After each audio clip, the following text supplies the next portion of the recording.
I'll be presenting some work today that is on the problem of proxies. And in particular, I'll try to explain why these are proxies. And there's a lot I'll try to get through. And I think the tradition here is maybe to hold questions until the end. But if there may be some very minor kind of questions of clarification, please let me know and I can try to answer that quickly. Okay, so let me try to jump right into this. What I'll be talking about today are two different notions of proxies. One notion relates to what is known as the prediction target in machine learning, or if you come from statistics, the dependent variable, the outcome or quality that you're trying to predict. And proxy as a concept is relevant here because it may be that the thing that you actually want to predict is not directly observable, and so you need to find some substitute for it, something that hopefully maps well to it. The other, which is perhaps the more familiar topic for those who've been working on fairness in machine learning, is the notion of proxies in input features, meaning the features that are being considered when making decisions about people, or the independent variables, again, if you come from statistics. And here the idea is that despite the fact that there might be certain domains like employment, credit, and housing, where certain features are legally prohibited from being considered, like your gender or race, that there might be proxies for those in the form of other features that seem benign in the face, but sort of act as stand-ins.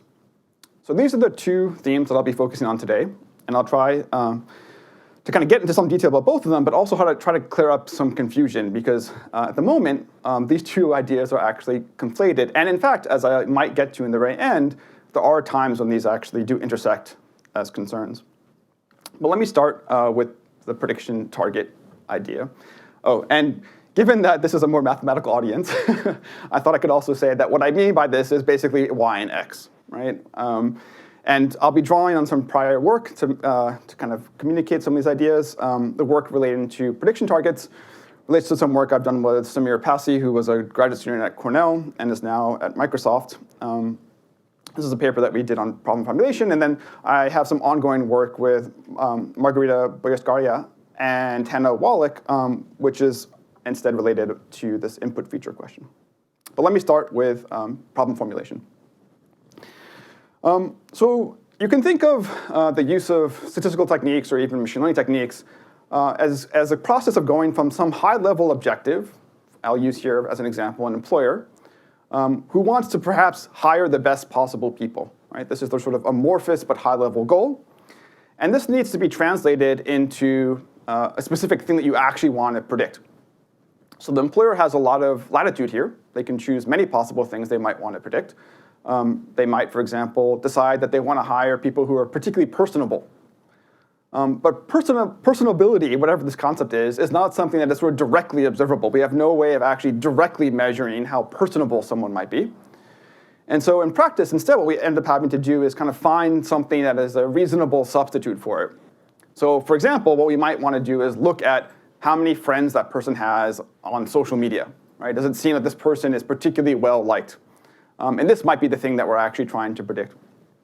And what I'll try to do in the next few minutes is show that at each step in this process, there are interesting dangers. And I think some of these dangers are particularly relevant to concerns with fairness. I want to kind of start with a few quotes that certainly helped influence my thinking when I first started this. So the first comes from Foster Provo, who's a professor at NYU and actually someone who was on my dissertation committee, and Tom Fawcett, who sadly died quite recently, from their book on data science for business applications. And what they say there, which is I think maybe not a terribly common perspective if you come from a more theoretical orientation, is that business problems are really kind of structured as natural machine learning problems. Instead, these things need to be kind of contorted to fit the kind of process we have for solving these types of problems. And there's a lot of creative work that goes into that process. David Hand, who might be familiar to some of you, is someone who's done a huge amount of work on statistical learning, has likewise years ago kind of done work describing how in practice it's very challenging to actually solicit the kind of objectives of the clients you might have as a statistician and figure out how to translate that into a well-specified statistical question. And that in practice, what we end up having is a formulation that is actually slightly different than the original motivating concern. We're sort of answering questions that are slightly different than the ones that you might have actually wanted to answer.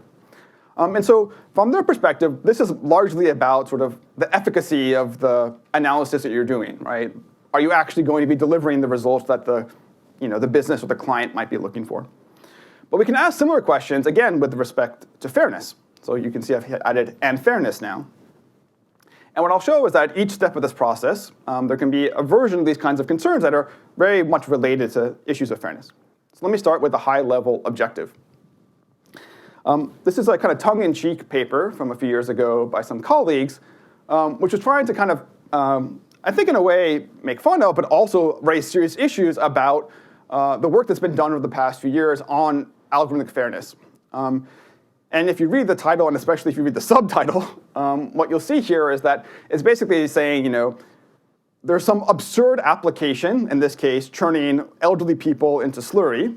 And the goal here is to figure out how to do this in a fair way. Right? Where the idea is that if we make some computational adjustments to this process, that somehow we can deem it fair. Obviously tongue-in-cheek, but I think this is getting at a quite serious issue, which is that it's easy in the process of thinking about these things to kind of forget that the original objective, the kind of actual problem that you want to work on in the first place, can itself be controversial. And it's not necessarily the case that there's some details about the decision-making process that are worrisome. It's the very goal that you're actually setting that might be problematic. And in fact, certainly there's been a tremendous amount of advocacy over the past few years, which has tried to make this point, which has moved away from sort of saying, let's adjust the way these algorithms work, to actually trying to reject some of them wholesale. And I'm just going to highlight a few things here, which shows that the academic community has also begun to think about this. So for example, colleagues at Berkeley had a conference a few years ago on refusal, which focused explicitly on not adapting or adjusting, but instead refusing things because the objective itself might be problematic. And a couple years ago as well, I was involved in a short session at the conference that was mentioned earlier, again, looking at these kinds of questions, where the issue is not how do we change the algorithm, the question is the kind of goal that this is actually setting out to kind of fulfill problematic? So this is, I think, the very first question, the most fundamental question, and often can get lost in these conversations about algorithmic fairness. But in the move from these high-level objectives to these kind of specific choices about the target variable we want to predict, there are also serious issues. And this is actually where my interest in the topic originates. So as I mentioned earlier, we can think of employers being confronted with this challenge, right? So they might want to hire what they perceive as the best people, but best is an underspecified concept, right? We need to actually choose something measurable to kind of look for. And so many years ago, people began to look at automated hiring tools. And one tool at the time that got some attention was the one that I'm highlighting here, which is a tool that actually predicts people's tenure, meaning how long is the person likely to stay on the job. So this slide is, I think, probably referring to these predictions in the context of a company who's already hired people, right? So they want to know, given that these people are currently employees, can we figure out how long they are likely to stay? But this very same company actually sold this also to people who were trying to figure out who to hire. And so it was actually used as a way to predict who to hire based on how long they were likely to stay. And there were certain industries where this was particularly attractive, in particular, call centers, where turnover is extremely common, really high, and the upfront investment that employers have to make in these employees is substantial. And I highlight this as an example of going from perhaps, again, amorphous goal, hire the best people, to extremely specific prediction here, right? Which is, which people are likely to stay the longest if we hire them? And that being the exclusive basis of the decision about who to hire, okay? And again, I think maybe this is obvious that this is one of many possible choices they could have made. They could have instead chosen to figure out, predict who is likely to get good customer feedback, positive customer feedback, who is likely to be able to dispatch with the calls in a speedy fashion. These are all other possibilities, but the one chosen in this case was tenure. And the reason this case actually came to my attention was that it turned out, maybe perhaps unsurprisingly, that one of the best predictors of how long someone would stay in the job is how far they lived from the office. And I imagine the story we could probably tell here is that people don't like to commute, and if the commute is particularly long, they'll probably eventually try to find a different job. But how far you happen to live from work also often happens to be kind of, correlate with different neighborhoods. And so this raised concerns with things like traditional redlining, right, where maybe we're not hiring people from particular parts of the city or the local area. And so it turned out that because this choice sort of implicated the rates at which different people might be hired, some customers were unwilling to actually adopt this practice. They said, we don't want to risk being discriminatory, and others had a different view and actually were willing to proceed. But I think the kind of thing to emphasize here is that different choices about how to translate the goal into a particular target would potentially result in totally different distributions of people who end up hiring. Okay? So there's this very simple kind of first step of going from the goal to the target, already setting you down a particular path. Okay, and let me turn now to the final one, which is specifically the proxy.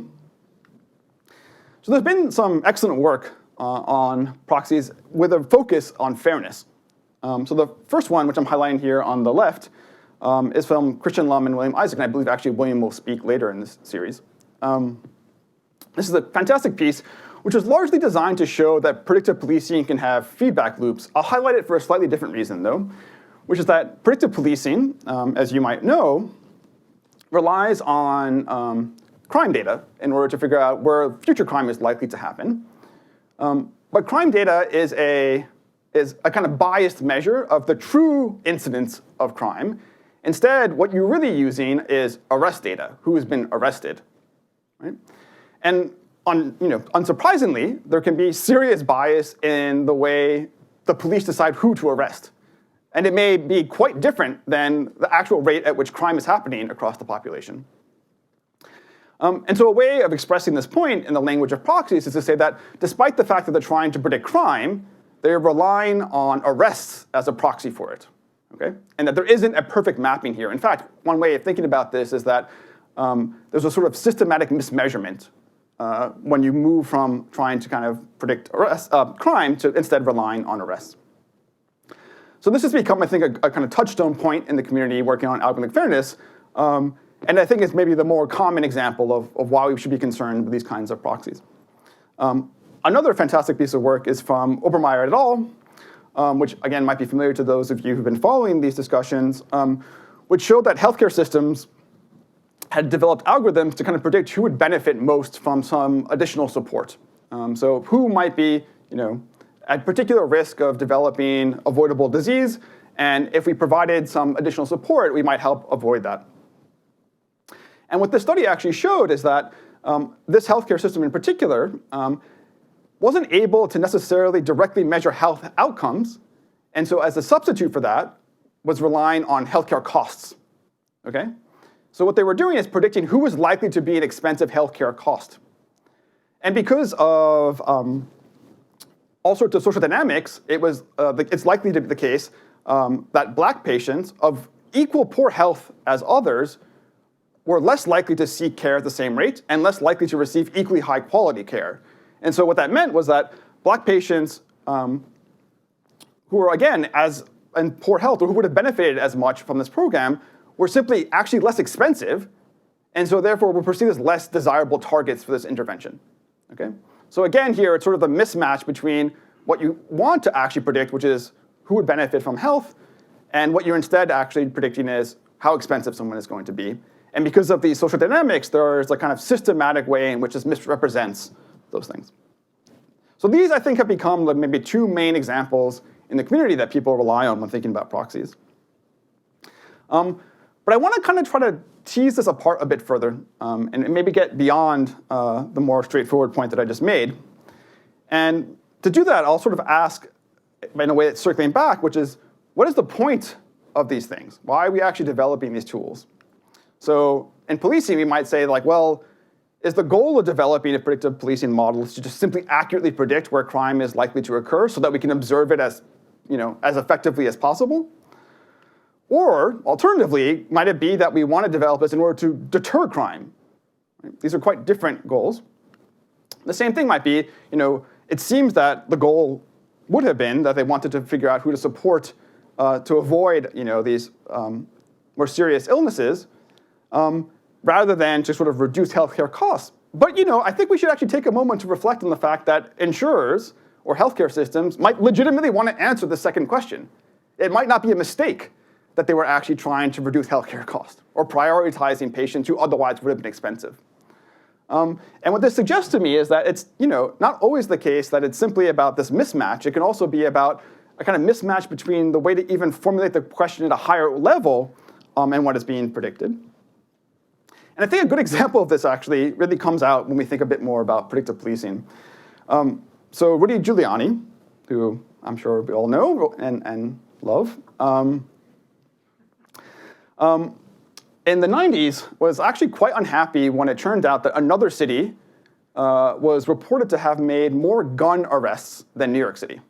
And he went to the person who ran CompStat, which was the kind of data-driven policing strategy that had been developed, I guess, in the 90s in New York, and confronted this person and said, like, why is it that we have fewer gun arrests than this other city, right? Like, you're doing a bad job. Something's obviously wrong here. And the person responded to Giuliani by saying, no, we actually have fewer arrests because there's less crime. It's not because we're doing a bad job. It's because there's legitimately less crime to actually prosecute. And I think what this reveals is that some of the things that we are measuring are what my colleague Karen Levy and I have called equivocal measures. And by that, what we mean is reported crime rates are sort of the product of these two different terms, which I'll explain in a moment, neither of which is directly observable. And these terms might interact with one another. So in particular, and here I'll just use a tiny bit of notation because I can pretend to be more mathematical than I am. Imagine the following, right? So let's use R to denote just the reported crime rate, which is, again, not the actual crime rate, but instead what is reported. We can use T to denote the actual rate, which is, again, unobserved, and P to denote the probability of the crime actually being reported. Right? And just using this, it's very easy to see that the reported crime rate is the product of these two terms. Right? Okay. So what this means is that, like, because we actually don't observe, we don't observe T and P, it can be hard to actually interpret what's happening when the crime rate actually changes, right? So if the crime rate goes down, is it because the crime rate the legitimate crime rate has actually gone down, or because the rate at which we observe it has gone down, right? And I won't even walk through all the possibilities here, but you can see that unless we can actually decompose this, it's impossible to interpret these terms.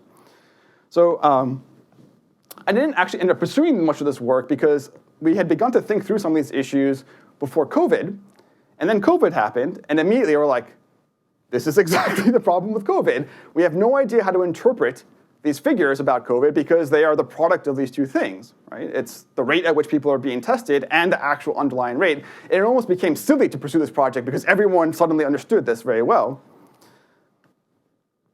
But I think what's interesting here, and is particularly the case, I think, with policing, although surely also somewhat the case with COVID, is that the likelihood of crime taking place surely depends on how likely it is that it's going to be reported.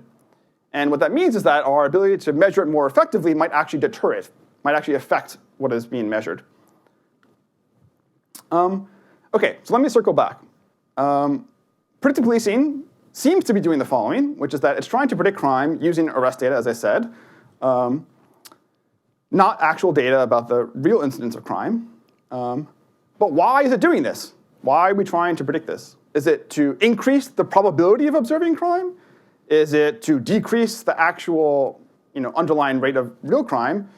Or is it to decrease it by increasing the likelihood of it being observed? Okay? So forgive me if this feels belabored, but I'm going to now get to, I hope, what is the more interesting point, which is the following.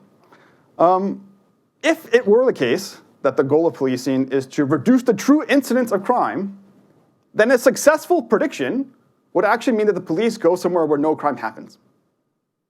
Right? This sort of feels paradoxical, but again, if the goal of this intervention is to actually prevent crime from happening, a success story would be sending police where then nothing happens. Right? And there's some further weirdness here.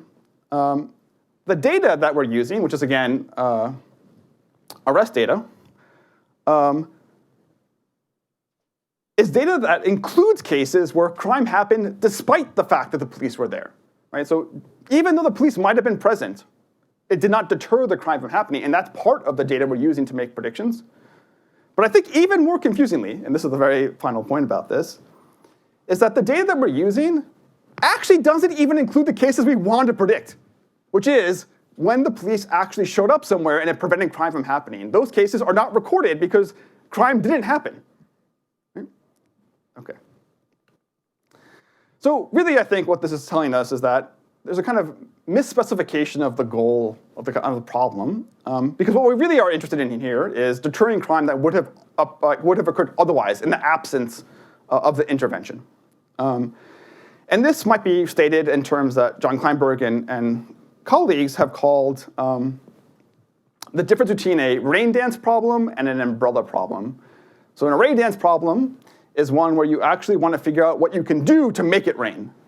You know, what is it that you can actually, how do you change the world through an intervention so that it actually rains? Whereas what they call an umbrella problem is one where it just, all that matters is that you know it's going to rain, and so you take your umbrella with you that day. Right? And that these are sort of different kinds of policy problems. And so I think what this showcases is that in many, at least with respect to predictive policing, it's being sort of framed as an umbrella problem. But if we step back, we can actually recognize that it's probably more sensible to think of it as a rain dance problem. The final thing I'll say about this is I also just want to caveat that I'm not even endorsing the idea that deterrence is a legitimate goal of the police. In fact, I think the past few years have suggested that more effectively deterring crime by just putting police on the street is not necessarily the thing we even should be encouraging. But again, the simple point here is that we should be thinking much more carefully about how these styles of reasoning invite us to think in particular ways, and the kind of traps that we might get into as a consequence. Okay, so I think the main takeaway here is that in the earlier section of the talk, I kind of walked through this process, but we can actually think of it as being something along these lines too, right? So it's not just that we go linearly through that process. There might be this kind of fork in the road, which is that are we kind of treating this as a prediction problem, or are we actually trying to estimate treatment effects? We want to figure out what we can do to kind of change the world. And this might seem like a very pedantic point, right? Like this is sort of an academic question. But there are profound implications for approaching problems purely as a prediction problem when the correct way of maybe thinking about it requires that we actually better understand interventions. And in a textbook that I'm working on with some colleagues, we find that case after case after case can be explained by thinking about this as misspecifying the problem as a prediction one when in fact we really care about these things like treatment effects. Okay. And then to kind of round out this whole section, I'll just say that this paper with Samir that inspired a lot of this line of thinking is actually also an ethnography. So Samir spent a year or so as an in-house data scientist with a firm and was able to kind of observe how real teams work through the challenge of progressing through this process, going from a kind of high-level goal to actually ending up with a production system. And what he found, perhaps unsurprisingly, is that despite the fact that these all seem like highly consequential decisions to us, hopefully after I've talked through them all, that these are often dictated by incredibly mundane practical constraints. That people will sort of cycle through different target variable choices because of cost or because of what data happens to be available. That they'll kind of end up relying on proxies that are many degrees removed from the original concern because they really have to navigate serious constraints. And so while I've sort of focused so far on these high-level points, it's quite interesting to see how this is actually playing out in practice, and to reflect on what can be done here. And at least what we say here is that these are not concerns that can be so naturally introduced into the process by which people are doing this kind of work. And so I think a future direction, especially for those of us who are trying to influence practice, is to figure out how to bring some of these concerns into that process, which so far really doesn't seem to consider it. Okay, let me now switch over to the second notion of proxying, and I think it's often goes by the name proxy discrimination. A version of this, and so I should remind you, this is where the concern is with the features, the kind of factors that we're using to make a prediction are those that seem like they might be a stand-in for something like gender or race, okay? And this has a long history. This is not a particularly recent concern. intentional discrimination on the basis of these stand-ins is something that people have recognized for a very long time, in part for this first reason, because it's often possible to discriminate on the basis of something like gender, even when you don't have direct access to it. And one way that people do that routinely is by looking at people's names, for example, right? And so even though, for example, an application may not solicit people's gender, it often will include their name, and so even perhaps without people realizing it, we'll make inferences about someone's gender. This is well known, and people have tried to propose ways to blind decision makers to that information as a result. But it also is well known because it creates this possibility of plausible deniability, right? I'm not actually considering the factors that I'm not supposed to. You can't actually accuse me of anything. It's not even part of the process. And to kind of conceal these more nefarious intentions and perhaps even straight up illegal conduct. But there's a more recent version of this concern as well, and that's unintentional discrimination via correlated variables. So Cynthia Dwork was the speaker who started the series, and in one of her seminal articles, introduced this idea of redundant encodings. And what the idea there we're trying to get at is that despite the fact that things like gender or race might not be part of the set of factors that are under consideration, membership in those groups might be redundantly encoded in the rest of the features that the model is learning from. And in particular, I think this way of reasoning helps push beyond the idea that it would be one particular feature that is a proxy, and instead alerts us to the possibility that it could be redundantly encoded across many features. Okay? And so this is the newer concern. This is what I think has animated a lot of the community more recently, and has begun to actually even influence some policy discussions. So for example, the HUD, which is the federal agency in charge of housing, under the Trump administration a few years ago, proposed a change in the rule here being how it was going to go about interpreting the disparate impact standard, which I'll say a tiny bit more about in a moment. This proposal never went through, both because the Trump administration mercifully is no longer in the White House, but also because it encountered a lot of resistance. But the proposal here is worth noting.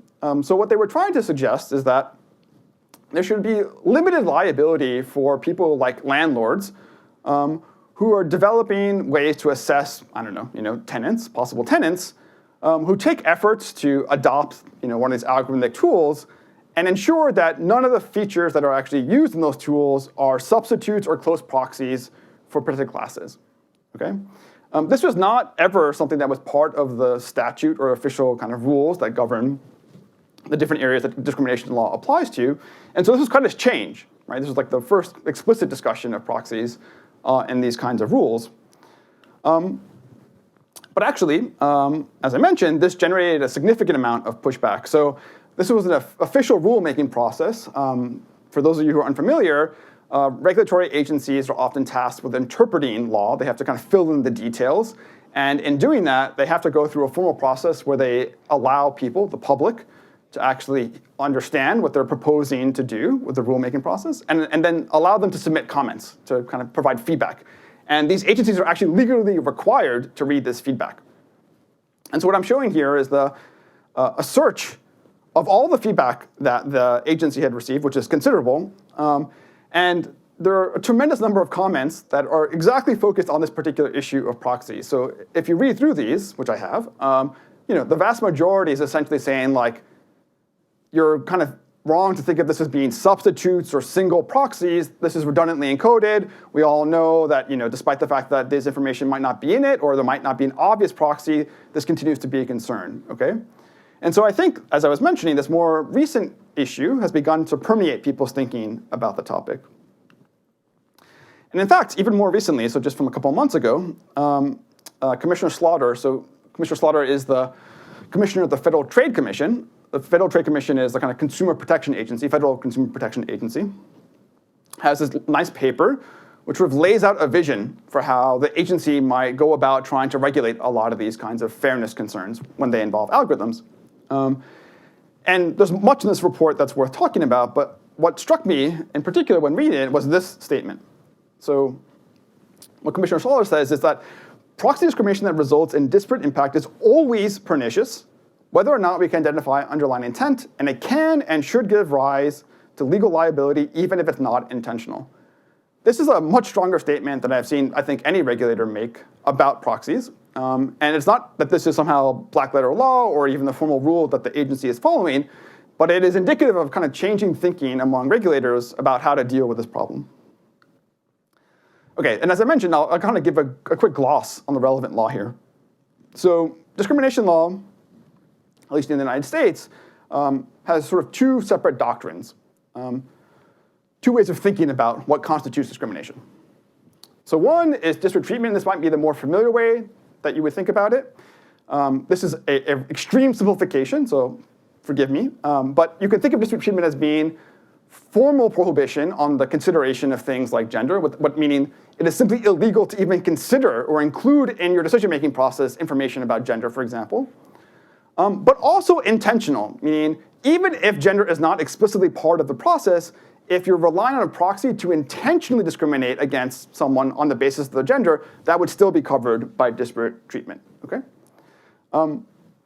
Disparate impact is a kind of different way of thinking about it, and it's perhaps a bit more controversial, which says that if there's some decision-making process that on its face seems benign or reasonable, but it generates a disparity in selection rates. So if you're an employer, if it generates a disparity in the rate at which you're hiring men and women, for example, it might allow you to bring a case sort of charging that there might be discrimination afoot.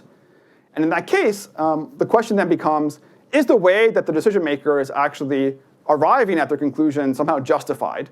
And this is often done by showing that the instrument they're using to evaluate people is accurate, that actually serves some legitimate business goal.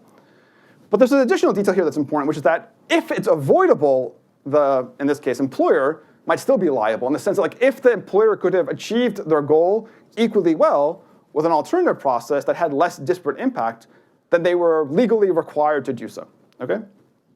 So I only review this to say that the kind of intentional cases of proxy discrimination are extremely well handled by the law. As I said, it's very straightforward and fair. Whether or not you're relying on the feature explicitly, if your intention is to discriminate on the basis of a proxy, straight up disparate treatment. But if it's unintentional, it really doesn't fit nicely within the existing framework of the law, right? So as I say here, it would lack intentionality, and the whole point of it is that it would also avoid any of these prescribed features. You're not going to be considering them. That's the whole point. And similarly, it kind of slips through the cracks of disparate impact doctrine as well, in part because it's possible to show that even when relying on things that seem like proxies, they are demonstrably predictive of the outcome. They're actually helping you figure out this thing to some degree of accuracy. And it may even well be the case that even if you had considered other features or a different way of making the decision, you could have ended up with the exact same disparate impact.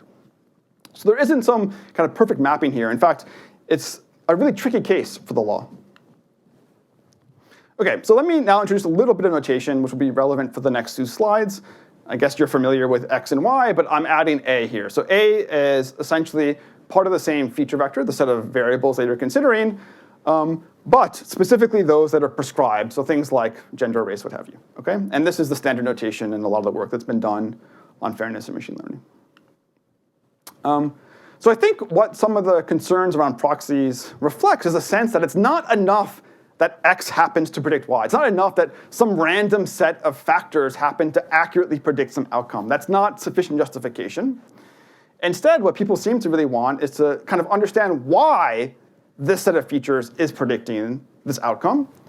And it seems to me that they do this by kind of relying on what might feel to you a little hand-wavy or a little informal, a distinction between maybe what we might call statistical and subjective notions of relevance. And so you can think of statistical relevance as being like, how correlated is this feature with the outcome, right? How accurately does the model predict the outcome? This subjective notion of relevance is sort of more along the lines of, is there some plausible relationship between this feature and the outcome? Can we imagine what causes this feature to actually accurately predict that outcome? And I don't think it's a strict notion of causality. It's more like, can we tell a story? Right? And so a lot of the reasoning that you kind of observe when people are thinking about proxies is along these lines. Interestingly, and maybe unsurprisingly, it also relies on an attention to the fact that there might be a kind of tight correlation between seemingly benign features and the prescribed ones, right? And the more tightly correlated they are, somehow the more worrisome they might be. There's a lot less attention on why the prescribed feature might actually be correlated with the outcome, but I'll return to that in a moment. Okay, so I think what this has meant is that people sort of go through this kind of mental exercise to try to figure out what's going on here, right? So they might ask, what is the nature of the relationship between the features under consideration and the outcome? Is there some sort of manifest relevance? And actually, this is a legal term of art. In disparate impact cases, judges will often dismiss cases because the factors that are being considered when making a decision are just perceived as manifestly relevant, right? There's no question that it's obviously relevant to the outcome. But there might be a kind of lesser, a more relaxed idea too, like I was saying. Is there a plausible relationship? Or maybe the opposite, right? Like it seems completely irrelevant, or we can't even really tell what the relationship might be. And this seems to be playing a part in people's way of trying to arrive at a judgment about any one of these things that might be perceived as a proxy. But of course, it also relies on trying to figure out what is the strength of the relationship between this thing that we might think of as a proxy and the prescribed feature. I'll focus here on just sort of like individual features, but as I mentioned earlier, this can also obviously be across some subset or the full set of features. Okay, so I think what we kind of end up with is something like this, and let me see if I can use the pointer. Yes, great, okay. Where the x-axis here is sort of just essentially plotting like what is the relevancy, the perceived relevancy of the factor to the outcome, right? And this y-axis is the kind of degree of correlation between the factor and the predictive characteristic. So what you might imagine is that if you're located all the way over here, if you see my dot, this is not going to be terribly controversial, right? It's going to be a case in which the factor that's under consideration, let's say it's past job experience, might be perceived as just sort of manifestly relevant to figuring out how you're going to perform in the future. And you might think that if you go all the way over here, it's sort of the exact opposite, right? Where there's some feature which just doesn't seem like it has any meaningful relationship at all to job performance, but is extremely correlated with predictive characteristic, and so it's easy. It's an easy, straightforward case, right? And I think the more challenging issues sort of arise in the space over here, right? Where it may be that there are factors which are highly correlated, or even maybe perceived on their face as being legitimately related to the outcome you're trying to predict, but nevertheless quite correlated with the sensitive feature, okay? And I think like where you sort of end up in this space often will dictate how people feel about these features. But all of this feels extremely informal to me, right? There doesn't seem to be something more substantive to ground these claims. And so what I'll just end with is trying to kind of explain what feels like the need for a bit of causal reasoning in this context. So you might understand concerns around proxies as the following, right? You can hear people say something like, the only reason that you're using X is because it correlates with A. The only reason that you're using, distance from work is because it happens to correlate with race, something like that, right? But this is not really true, right? At least in a machine learning or kind of statistical modeling setting, the reason that the model is relying on this factor is because it predicts the outcome, right? Not because it actually happens to be correlated with this characteristic. In fact, the model will only use this factor to the degree to which it's actually correlated with the outcome, not with the predictive characteristic, okay? And so what's a way to make sense of this? Is there like a way to recover what might actually be animating these statements? And what we think might be the case is that there's two possible ways to understand this. And this here is where we begin to rely a little bit on causal reasoning. The first idea might be that this claim is essentially saying that there's no direct path from the feature that you're considering and the outcome that you're trying to predict. Meaning, the factor you're considering doesn't causally influence the thing that you're actually trying to predict. That's one interpretation. A different interpretation might be that there is, in fact, a direct path, right? The factor you're considering, legitimately seems like it's likely to influence the outcome you care about, but it's been affected by discrimination in the past, such that the value of this factor differs between groups in a way that we might perceive as problematic. And these are actually quite different ways of thinking about the problem. I'll abuse some kind of graphical modeling here to just sort of demonstrate this point in a bit more formal terms. So you can think of the example here on the left as this first possible interpretation, where what we have here is A, let's imagine A is gender, and we have X1, which we can imagine is hair length, okay? So there's a relationship here, right? Gender norms encourage people to kind of keep their hair in certain ways, and so your hair length is affected by your gender. Gender is not observed, but hair length is. Y might be, I want to figure out who to hire who can stock the warehouse, right? Who's a good worker who's going to be able to stock the warehouse. And we can think of X2 as basically being something like, upper body strength or something like that, okay? And so, without any knowledge of this causal graph, because all we have are these two features, like we have access to hair length, and we have, the dependent variable here, which is, how well they're going to be able to stock the warehouse. You might end up making decisions that say, like, people with long hair are not good candidates for this job, okay? And I think the argument that you might make here is that, like, this is clearly a proxy, right? Like, there's no relationship. In fact, there's no causal path from hair length to being able to kind of stock the warehouse. And that's only explained by the fact that there's this kind of omitted variable here, gender, which sort of explains these things, okay? So this is one interpretation of this claim. The other interpretation is that, like, maybe it turns out that this is an example I'm actually stealing from Cynthia, maybe having many years of programming experience is perceived as being relevant to predicting who's going to be a good coder, okay? And it may actually turn out to be the case, in fact, that having more programming experience is a good predictor here, okay? But imagine that, again, because of gender norms, certain people are sort of steered into this career in ways that others are not. So, for example, women might be discouraged or not receive the same amount of encouragement as men to actually pursue or develop these kinds of skills, okay? So despite the fact that maybe years of experience programming is perceived as legitimately relevant, our concern here is that it might be, affected by this thing that we find objectionable. And from our perspective, this really suggests quite different responses. So in the first case, it seems to be a kind of imperative to replace this kind of controversial proxy with something that seems more directly related to the outcome. We want the kind of direct path to the outcome, okay? In the other case, it seems to be a bit different. It's sort of saying we want to find variables that actually help us predict the outcome that are insulated from past discrimination, which are not actually affected historically from these things, okay? And so we can represent that in this way. So here, we might just say, you know what? Measure upper body strength.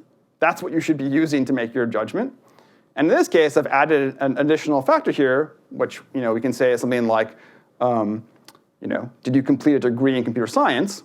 And we might say, well, maybe not the best example, but we might say that, like, there is some feature which we don't feel has actually been directly influenced by this kind of discrimination. So what we should be doing is substituting this entire string for just directly making a judgment on this basis, okay? Right. So, what we imagine here is that there's this kind of idea of substitution, that we can actually sort of substitute the contentious proxy with something that we feel better about, and we would feel better about it because we feel like it actually is, directly related to the outcome. But, if you're of that view, if you take the initial view that I just mentioned, there can still be some amount of conceptual confusion because others might have the other view. So let me just kind of explain what might happen here, right? So if you're of the first view, you might say, like, oh, great, like, what we should be doing here in this case is just using x2, okay? Right, get rid of x1, focus on x2. Well, let's say it turns out that x2 is in fact influenced by discrimination, right? So you've now substituted x1 for x2, but x2 has this kind of history which explains why certain people might be more likely to possess that characteristic than others. So this substitution process that might have satisfied you if you were of the first view is completely unsatisfying if you're of this second view. Just doesn't actually do the job.